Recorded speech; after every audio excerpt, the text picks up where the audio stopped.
Get educated on the 4 aspects of yin and yang. The concepts of yin and yang can be applied to almost anything in life, and the 4 bases that it houses its principles on is mutual consumption, opposition, interdependence, and intertransformation. Big words, I know. Okay, so let's break it down. Opposition. One can't exist without the other. When you look at the visual symbol of yin and yang symbol, you can see that it has a visual representation of the 4 principles that I'm talking about.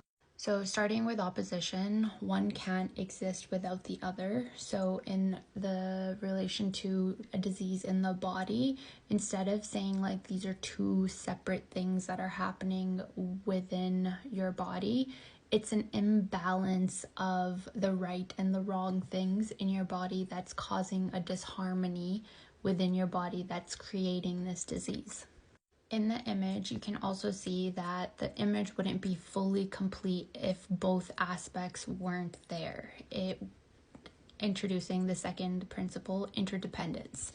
So in the realm of disease again, and in traditional Chinese medicine, we look at the body as a whole, as one part of your body can't be thriving and doing great while there's another part of your body that is suffering and not doing well. Again, causing the imbalance as in the opposition. Principle number 3 is mutual consumption. And again, when you're looking at the picture of yin and yang, if one aspect of the picture, either the yin or the yang, is too much, it would consume the other one, because your circle is only so big. So if one starts overpowering the other will start going down to compensate and keep within that same circle space.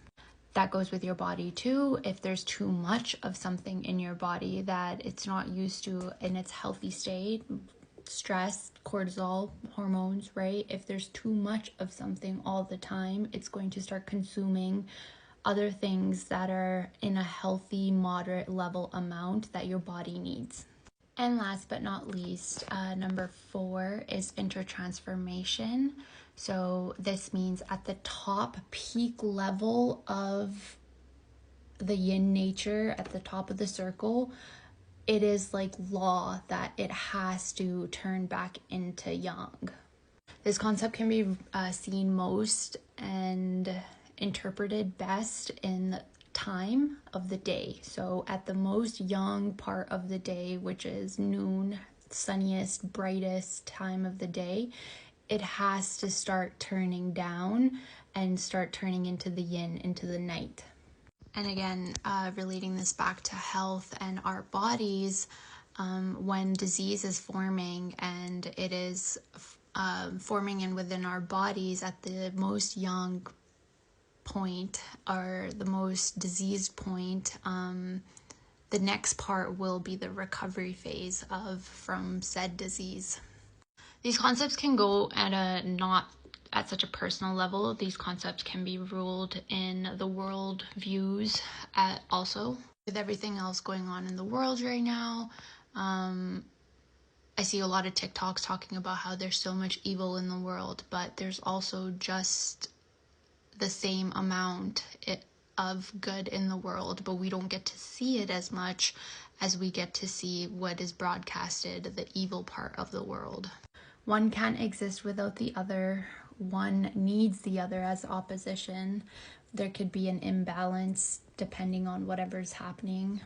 And eventually know that the intertransformation will come, where from the evil to the good will come.